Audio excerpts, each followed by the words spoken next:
Human Resources Administration appointments and committees. Mr. Hanlon, we have Ms. Moda, Mr. Zunkel, and Mr. Robinson present. Okay, Bill 54 amends the 2018 Risk Management Fund budget by transferring $500,000 from the unappropriated balance into account 44 to pay for legal fees and settlements that were not budgeted at the time of the 2018 budget preparation. All right, would you like to give us a little synopsis on why you want this money? Where we are right now, if you look at the sporting details, basically what the issue is, we're running out of money. Basically to date, I believe there was, 1 second, just so I make sure I get the numbers right. Of what's budgeted, I believe we only have approximately $266.66 left. We spent approximately just shy of $300,000 that we budgeted for the first half of the year. We have litigation still going on between police liability cases, general liability. We have some big ticket items now with the Airport Authority lawsuit, as well as what's going on with LCA. So as of right now, we just need the extra money to continue paying the bills and have our legal representation. Do you want to say something? In addition, my understanding of how this legal system works is the closer you get to the court dates or anything where you're going to present in front of anyone else, the legal fees start to escalate because the number of hours that the attorneys have to use outside counsel has to use in order to prepare for that goes up dramatically. So we're starting to get to those phases where we're going to need to present in front of someone, adjudicatory body. Yes, and along with that, not only do the hours increase when law firms are handling these cases, not only do the hours increase depending on what they're doing, the hourly rate also increases, and depending on who's doing it, as we get closer, the more senior attorneys start to handle matters. So that not only does that rate go up, but that rate goes up again. So we're approaching those times of issues are coming to a head. And I might point out, I didn't listen exactly to discuss numbers, but if I looked at the first 6 months of this year, we had expended in the neighborhood of $434,000. Either was expended or was due by the end of June for the most part. The previous administration only budgeted $300,000. From what I'm hearing is their crystal ball of estimation was a little hazy at the time.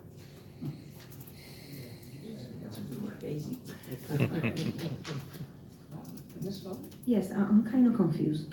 So that means that it will be then 200,000 more this year then?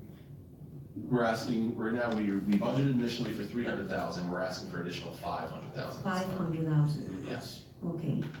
Settlement. So what does that mean? Can you please repeat that again? Settlement? Yeah. What is settlement? Settlement, are you referring to a specific item? No, as a whole. As a definition As a of what is definition? settlement? Yeah. The settlement is basically an agreement to end the case. It could be monetary. There's non-monetary settlements if it's an equity issue or property rights issue. So settlement in general just means in terms of what we're dealing with now, there's a payout from the city. I know the definition, but thank you. And I'm glad that you guys give the definition. Because does that mean, when it comes to settlement, that we got more issues than last year? Or what seems to be, We have more issues than last year? Yes. Not necessarily do we have more issues than last year as much as it is more significant timing of the issues. So can I say the number of cases is higher or less than last year? No, not really, but as these cases progress, one of these cases started before some of you were on council. So they're all cases, some all could- cases that needs to be settled. Certainly, there could be old cases from 2014, 2015, newer cases as well. Some of these cases on here have been around for years. In addition, the complexity of the case will change the cost of the case. And the more technical it is, then you've got to bring out in outsiders who are also technical experts that have to now explain the technical issues to the attorneys who have to digest that and understand how they put it in the legal framework. Okay, so we're talking about all issues and also new issues. Yes. Okay, all right. Thank you. Mr. Zuko? What are we doing as far as a city? Because I know that some of these lawsuits are repeated type of conduct lawsuits. What are we doing to address that issue? That's not really something I can address at this time with regards to attorney-client privilege and things like that, and dealing with the issues of cases that are ongoing that we should address at this time. All right. I have a few questions. Now, how much did you say we have in the budget right now? We budgeted for $300,000, what's left is $266. That's $266. All right, so now if you want 500 more on top of this, so it's a little over $700,000 we will have in the budget for the. It'll be about 800. 800,000. 800. Oh, that's not good enough. Anyway, close to that. Right, So, yeah. yeah, this is what, now, Mike had given me a printout of the lawsuits. I don't know if anybody else got them. I was amazed. I didn't think about prisoners and a lot of the things falling on sidewalks, and that's some of these smaller ones, but there were so many. Look, there were 3 pages that I wasn't aware of it that much. And obviously, this is something we need. You guys need this money, or we can't be defending the city. So, I can assure you, if the city administration and most of the people who work for it could take that money and use that in another productive way, we would certainly be asking for something that would be more productive. But we obviously have to defend ourselves. okay. Which I think that is extremely important, but wow. Yeah, I'm still confused by it. Like, there's 266 left in it, right? If there's 266 in the account, there's already bills outstanding that need, from before June, that still need to be paid. Madam Chair, it's $266, not Not $266. $266,000. Yeah. It's $266. $266.60, yes. Dollars. And the last count, the last time I looked at it last week, there's about 134,000 outstanding from before June. So we in essence need the money just to pay outstanding bills, Can't work not let alone with to be forward. $266? Can't work with Yeah, we tried to negotiate. I apologize. So this is why I was confused. There was some Sunday personnel. That's why I'm thinking they have $700,000 to play with. Okay, you've answered all my questions. Oh, Mr. Robinson. Thank you very much, Madam Chair.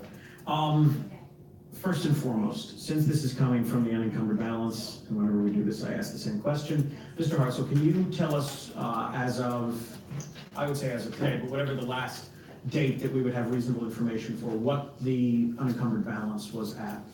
According to the 2017 capper, at the end of calendar year 2017, so about 7 months ago, the balance in the fund was just under, in the risk management fund was just under $2.7 million. We've budgeted so far this year in what is fairly a balance, or pretty close to a balance between revenues and expenditures. So that would presume, roughly speaking, that that balance would still be there at this point. So with this, that should leave the unencumbered balance of the risk fund at 2.2 million. Yes, sir. Okay, thank you very much, Mr. Hartzell. That was my first question. Second question is, and with the documentation, it was sort of answered as to, of the $500,000, what was allocated to existing invoices as opposed to planned invoices. And it's roughly about 100, well, not roughly, it's $140,162.14 is what we have for invoices on hand. The documents that were provided to us, a question regarding this, are these payments to firms for outside work, or is there settlement work in here as well? Settlement payments, I should say. I believe it's all outside firms, Okay. and obviously. And that's what I thought, I just- Nationwide is Of course. Getting it through nationwide, Yep. pays our firm, yes. So my question is, I know that there was some question that Mr. Hanlon had about this for tonight, but more importantly for the next council meeting. Since this is taxpayer money, are we going to be providing a copy of this sheet so that the public and the press has the ability to see how we've spent our money? Yes. Okay, fantastic. So that will be available for next Wednesday's meeting, great. And would it be possible to get that to Mr. Hanlon to put up on the website prior to that? You have it, right, Matt? Yes, but there are gonna be a few massages, and then. Yes. I have. Okay. So will that be a breakdown of settlements in? No, this is just legal bills. This is just legal bills. Okay, okay. And that's what I was asking. Well, that's why I was asking that question. Everything standard with that answer? Okay. Just wanted to make sure if there might be a change to it from the conference. Council. So, the next question I have is, Mr. Holbert, I think it's been said publicly, but I know it's been said privately, that this is probably, with everything we have going on, not going to get us through the end of 2018. Is that a fair statement? I think it's a fair statement that that's possible, yes. Then I would like to know, since we have money in the unencumbered balance of the risk management fund, why are we not allocating more money? Obviously, at the end of the year, if that money's not used, it will go back into the unencumbered balance. I'm curious as to why we're not allocating more money if we don't believe that this amount will get us through the end of the year. I don't see why we don't just handle this now. Well, hopeful people sometimes fall short. And honestly, I think it gives you a second bite at the apple. But my understanding of this, If, let's say we ask for too much, right? And that's a big pot. This way you get to see what we're doing and we come back to you and ask you to extend. I wouldn't say that's a common practice, but I don't think it's unreasonable. That way it forces us to come back to you and ask you to appropriate more money. So these same questions about where we are, what's happening, become more public or. but I also understand it to be that past practice was, Mr. McMahon, that this type of information was provided to council and the public on a more regular basis. Is that not true, Mr. Hanlon? There used to be an institutional meeting between the solicitor and counsel to review legal settlements and something and that stuff. Which would be, in essence, us knowing what was going on, same as what we have right now, correct? Okay. I guess I'm just saying, it's one of those things where it seems like, I'm just curious what the reasoning was, other than just it gives council a second bite at the apple. I think there's also a concern for your health, seeing us coming back and asking for $1 million over a $300,000 budget. Oh, no, I understand, but I think all of us, I guess this is my point with that, which is, you could argue that it seems like we're gonna get more transparency, a second look at the apple, everything else, but then the converse of it is, if in August we talk about $500,000 and in November we talk about $300,000, those seem like relatively reasonable numbers as opposed to in one shot talking about $800,000. Mr. Robinson, I have no objection if you want to increase the amount. No, I'm just looking at it from the standpoint of, I'm trying to understand the logic behind it, that's all, Mr. McMahon. I think we're just being cautious. Okay. And then, just for sake of argument, simply because I think to impress upon everyone here and in the public as to how important this is, if this vote would not go in favor, we would not allocate the money. Could Mr. Holbert just give us an idea of the problems that would create for us? I think to understand the importance of why we need to do this. You might get sued by the attorneys or. Well, exactly, that's what I'm saying. We'll start there. $140,000 outstanding, or contractually obligated at this point to pay that. With regards to a lot of these cases, a lot of them are handled through, I should say a lot of them. The majority of the money in these cases gets handled through insurance cases, whether it be workers' compensation and our police liability. Those cases they have choice of attorney provisions and we can work with the insurance company. The insurance company pays the attorneys. While they represent us, they pay the attorneys, then we have to pay the insurance company back. If they're not getting paid, we don't have the attorneys. And those are the biggest ticket items, save a few cases. While they might not be the majority on this list, mathematically is what they turn out to be with regards to actual dollars, save two or three 2 or 3 matters that have been ongoing for years. Right. That was, and again, the reason I asked that question, I mean, I fully intend to support this measure because I know it's important, but I think it's important for everyone to understand what happens if for some reason this vote would not go that way. So it's understood why we need to do this. So I thank you. That was all the questions that I had. Thank you very much, Madam Chair. Thank you, Mr. Robinson. Although I understand his argument, this is first. The council wants to give you more money than you asked for. I've been around long enough that I've seen it happen before. It may have been a long time, but there was a time when that has happened. And that's not, and granted, that I appreciate the wisdom in council when they have done that. That's also the first. Ms. Bowden? The question that Mr. Sokol asked, I think it was, relevant. What are we doing differently so that we don't have so many fees or so many settlements? I mean, I do understand that, the city have to defend themselves, but, what are other departments doing so that we don't get all these lawsuits? What are we doing differently? That's something that we should think about. That's all I have. Is that as well? Yeah. Okay. Any other comments, Mr. Zuko, Mr. Robinson, Ms. Bowden? All right, we'll have some comments from the public. Good evening, Mr. Hunter. Settlements in there also? Is that what I'm, Yes. and how many, what's the ratio roughly? What are we talking about? Most of them are legal fees. There may be 1 or 2 items at most that were settlements. Looking through this, I couldn't really find any, but I wasn't involved in every case or know about what every case is. But no, most of these, overwhelming majority, if there's a settlement in here, it accounts for maybe $50,000 at most. All these are mostly attorney's fees, filing fees, legal fees, and general reimbursements for experts. And the legal fees were to more than one law office? Yes.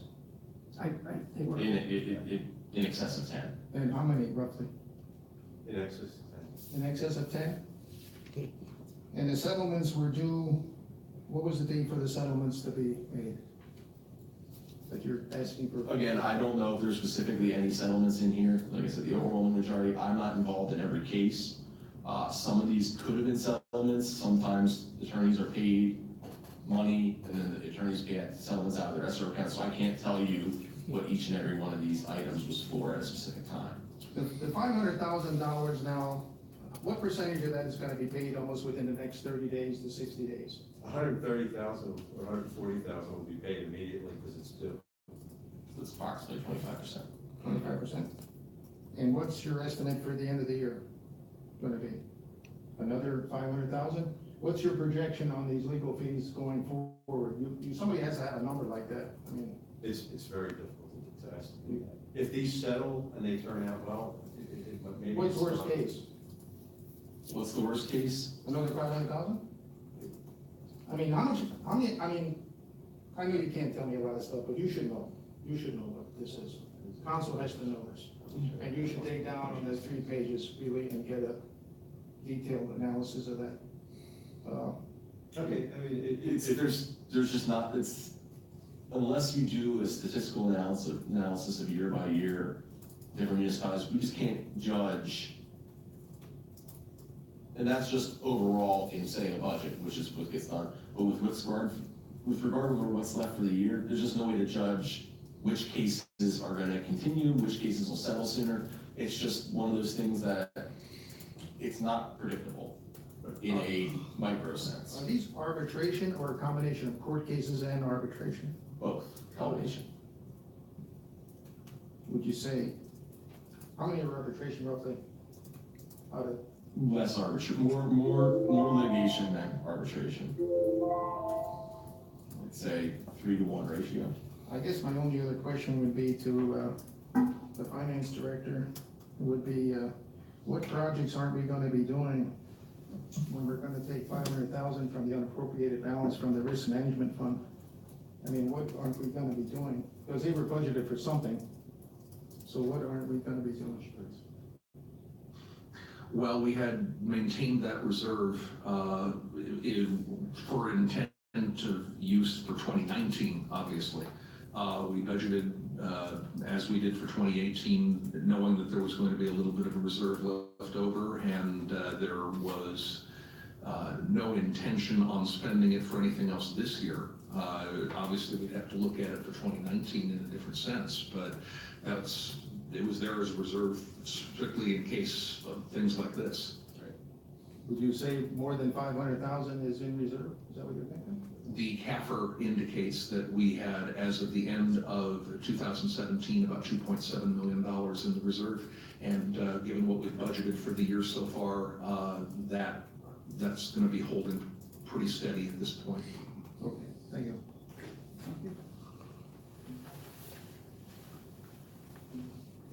Mr. Hahn, state your name and address, please. Good evening, Tom Hahn, east side of Allentown. My question has to do with the Katera contract and the risk management that's used when police cars or other things are involved. What effect does this money that's being transferred, because if it's in the bank account, we're collecting interest on it. Now, again, the money that would be coming in would not be there, so that there's a loss in the revenue that's projected from the interest from all these accounts. So how will this be made up when you're taking money that was an interest-bearing account and take it into a spending, and then you lose all the reserve plus the interest? In other words, this is one of the things that we're trying to follow on the transfers, that the money that was in accounts collecting interest gets spent, but the revenue that was supposed to come in is counted for, and that gets spent, and then we're in another budget deficit. So anything that happens in the risk management, because of the planned income and the money supposed to collect interest, whether it's 5 million or 6 million, whatever it is, and we're not getting it, but we're still spending that revenue because it was supposed to be income. This is why we have a hard time following the money. I'm having a hard time following you. Well, it's simple. You can only spend the revenue coming in, and this is what you taught me. You ran a business on the revenue coming in and the expenditures, and if there was anything left over, that was your pay. They're saying there isn't anything left over here. No, actually, there's 2.7 million. Oh, you're talking about- In a risk management Budget, fund that is risk specifically there to management. deal with these types of issues. And I would go also further that the risk management proceeds are part of the central treasury accounts, which includes the general fund proceeds, all in one bank account. I was just looking at those bank statements, in fact, yesterday. We're collecting right now from TD Bank in the neighborhood of 1% interest on that, which is a lot better than we were getting for quite a while in terms of general interest-bearing checking accounts. So you calculate where you So can over get 1 year, that's a $5,000 loss in interest. I'm sorry, say that again? If we're taking $500,000 out of there, and we're gonna expend a year later, if we're only getting 1%, then we lost $5,000 worth of it on that 500,000, right? Yes. It's 5,000. The discussion. Did they clear that for you? Right, but the discussion comes up at a previous meeting. Would you, as an individual that had over $1 million, put it in a bank account that only got 1% or less? It doesn't make sense to us. It doesn't make sense that the interest that we're getting is so low that if you lose it, it means nothing. Oh, it's only $5,000. Well, if you have $5,000 extra, we got GoFundMe. We could do a GoFundMe. Let's not go there. Mr. Franzel, Do you have any answers, sir? Yeah, I consider it a fiduciary responsibility that when we have loose cash or, you know, the pooled cash, the non-pooled cash that we have available, there are certain restricted areas in which those monies can be invested. And I don't think it is in any way wise to make more risky investments on those funds when we've got to have them available for cash purposes. Part of what we are doing with the Manning and Napier account, which I have authorized now $3 million to be going into that, is I will be expecting a rate of return on that exceeds 2%, which I think for short-term investments is going to be very solid. But we've got to have some reasonable reserves that are sitting in our standard central treasury account to make sure that if there are any emergencies, that we don't have any issues in being able to pay things in a hurry. And I think what we're getting from TD right now, it's a whole lot better than where we were sitting in interest rates a couple of years ago. And I think that's very responsive, as far as I can tell, to the market, that if things improve, that the interest rate on that will get better. And I am always cognizant of trying to find that balance between getting a very good return on the investment and making sure that short-term cash is available, that we don't have to pull it out with any penalty whatsoever. So I look at that very carefully. Just as in this case right here. Yes. Yeah. Okay, thank you very much. I think he answered your question. Thank you, Mr. Brown. I think he answered your question. No, he made another question appear. Is he disagreeing with Courtney that the money should stay in the risk management in case they have to pay out an emergency money or something, rather than take it all and transfer it? Because there's two difference of opinions. There's one where the money would all be transferred over, and then if it's spent, and if I misunderstood Mr. Hart so gladly explained that he's saying you should have money held back for the emergency of what risk management is all about. They're taking a risk on managing the city's money. Thank you. So what's the answer? There is no answer. He did answer you. Good night. You can't even tell me what you Could I have said. someone else? Is there anybody else from the public that would like to come up? Mr. Robinson, would you like to address anything now? No, Okay, thank you. Is there anyone else? Mr. Trotter, I'm sorry. I don't know if this is in the nature of a question or Could a you get comment. your name and address? I'm sorry, Robert Trotter, 1910 Berry Street, Bethlehem. I don't know if this is in the nature of a comment or a question, but maybe somebody can give me an answer, I don't know. Are there any cases pending, or are there many cases pending from the prior administration that may not have merit in the situation we're in now, and maybe they could just be settled very quickly because they were improvidently brought, and because of political animus or whatever, there may have been some cases that maybe could just be gotten rid of because they were personal to the previous administration. Does that question make any sense? Would you like to answer that one?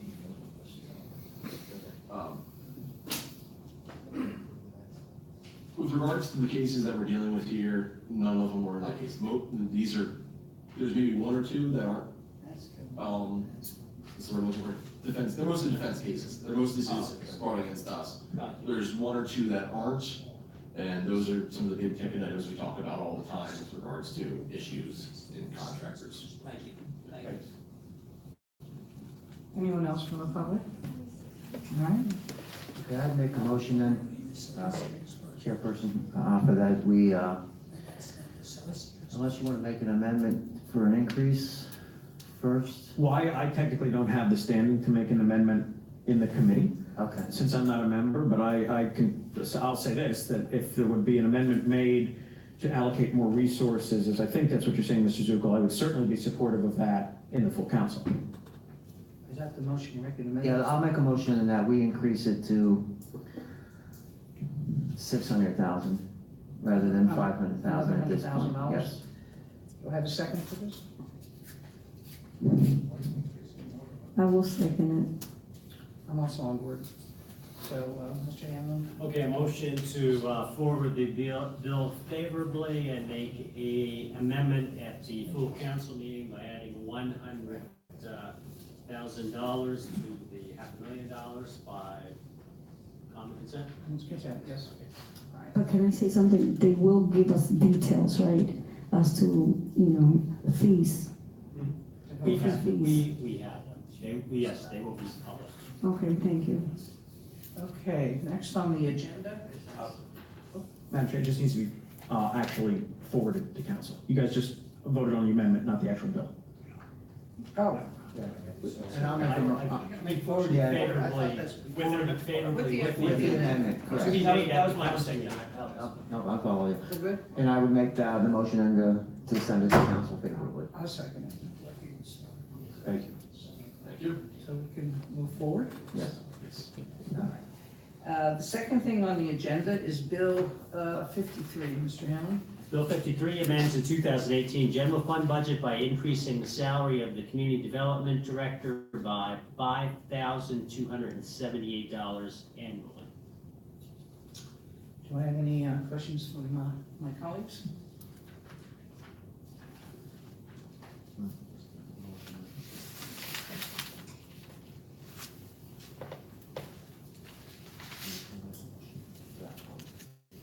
Let me make it without comment. All right, no comment. Anything from the public on Bill 53?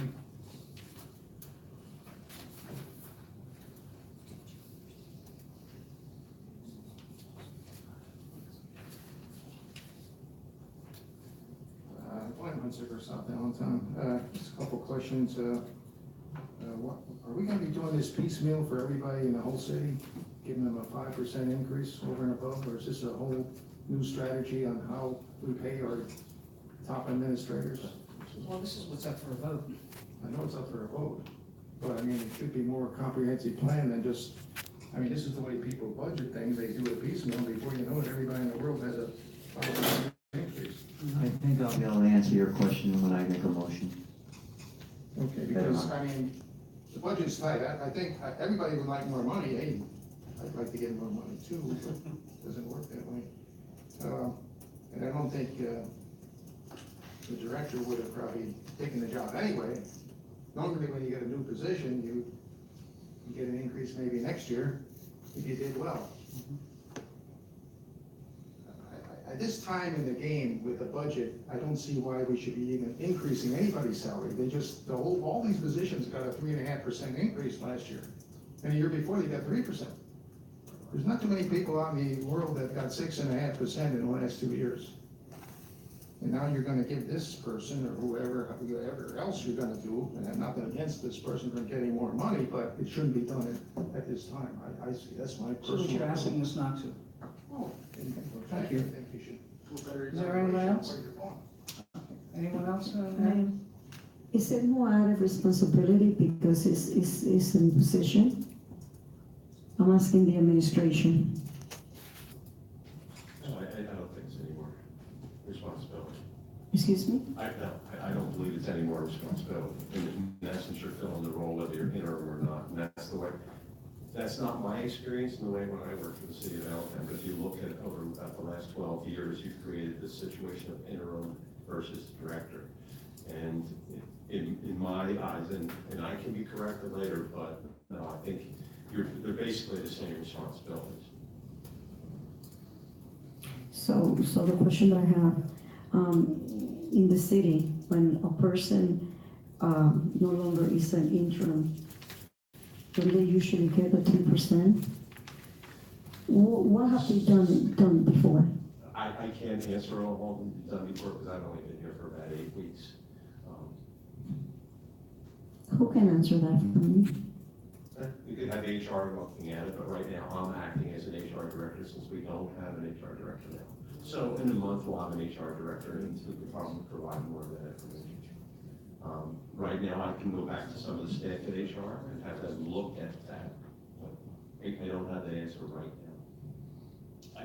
I would say this, so it's been the practice to use interim directors and deputy directors to get around the residency requirement.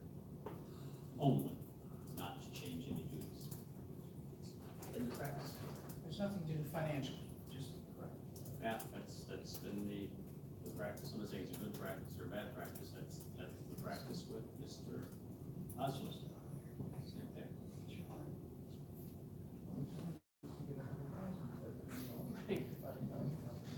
Are there any other questions from the public?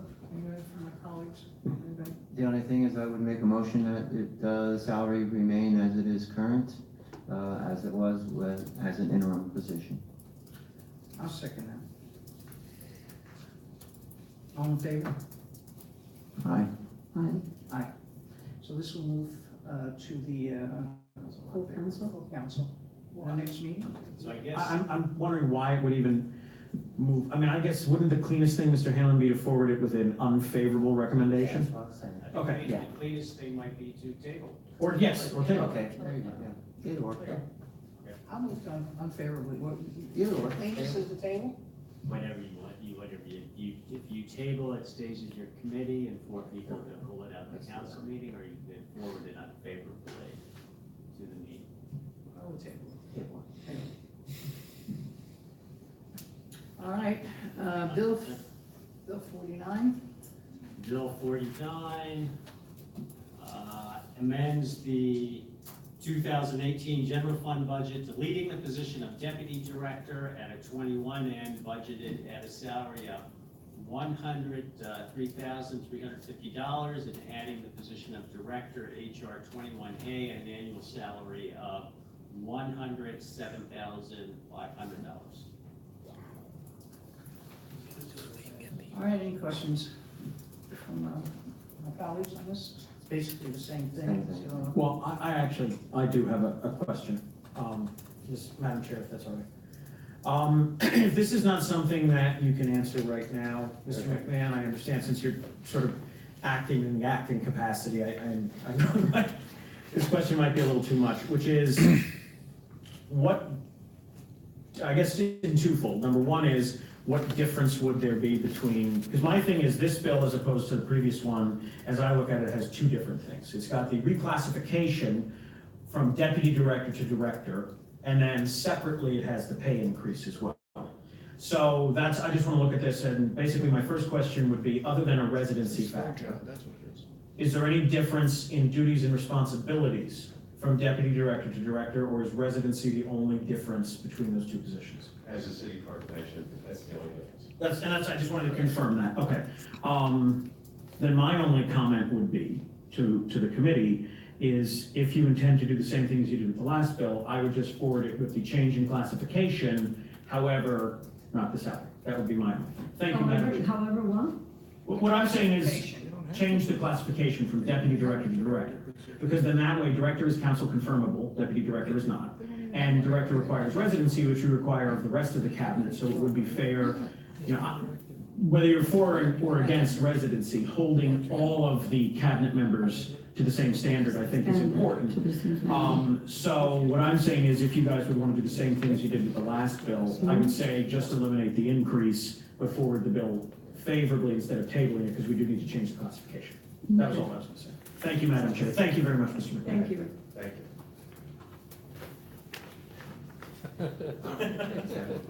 I'm sorry, Mr. Zuko? Yeah, the only, I just disagree a little bit with him, and only because the reason we're doing this is to get around the residency thing, and if we do that, we may be eliminating some qualified persons that are already within.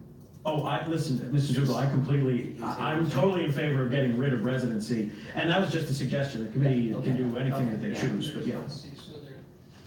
All right, we'll finish up here. Mr. Husker? Well, Hunziker, this is basically what we were talking about before, and we do this piecemeal stuff, and this would have been a 7.5% increase because the last HR director, even though he's a deputy director, and we know the game they've been playing there for years, not this administration, but the other ones, they do it for residency. So we're losing $1,000 basically from every one of these people that live outside the city. I mean, that's a whole other discussion to be taking place. But basically, this is a 7.5% increase. I think the last HR, he was getting about 100,000. So, I mean, you have the problem. You know what it is, okay? Thank you, Mr. Husker. Anyone else? John? I'm sorry to delay the proceedings. With the way I analyze it in my mind, if the deputy becomes director that's doing the same duties, I can understand what you're doing. However, if there's an, if they're gonna get an HR, intended to get an HR director from outside the department, A department of the city, you mean? yeah. Which get, if they're not just, if they're just not gonna appoint the deputy. Mr. Chairman, what happened was the previous administration had made it a deputy position to get a Right. residency. Right. The gentleman, Attorney Marquetto, who was in that position, has Yeah. left the city. Yeah, I So there's currently no one in a Right. deputy position, so it's not like we're just gonna, we could just promote, we could, theoretically, there's a lot of people in the office that we could promote. Yeah. But it would be different than if there was currently a deputy and we were Right. promoting them. My only concern is I just want to see this become council confirmable again. That's a concern for me, because I don't think that any cabinet level office should not involve council confirmation. Oh, And yeah. That's my reasoning on what I said. I guess, I don't know if you responded to my question or not. My question is, if the intent of the city is to go outside, not just to, promote the deputy or make the deputy director, go outside, we may have to pay more to be competitive. Oh, That's no, all. I think that's a fair statement. That's all. So I think that's a consideration. Thank you, Mr. Turner. Seeing no one else? Yes, I would, Just to know, because there was a comment made that this was a 7,500 or 7.5% increase. You'll notice up there that we're going from 103,350 to 107,500. So you're only talking about a $4,000 increase, which in this case, since it's over 100, is about a 3.7% increase. Just want to clarify, it's not 7.5% increase. Mrs. Orley? okay, I would make a motion that we, would vote to change the classification of it, but however, deny the increase in salary. Second? I'll second it. All in favor? Aye. Aye. Aye. Okay, and this is a motion to forward the bill by only changing the reclassification and forwarding it favorably, recommending an amendment to the full council to reduce that salary or ratchet it back to 103,350. So these amendments will And have to to be made by change the full director to, changing the deputy director to director, But not changing the salary. not changing salary. That, all these amendments will need to be made at the full council. Yes. I think that's it. The meeting's adjourned. Thank you.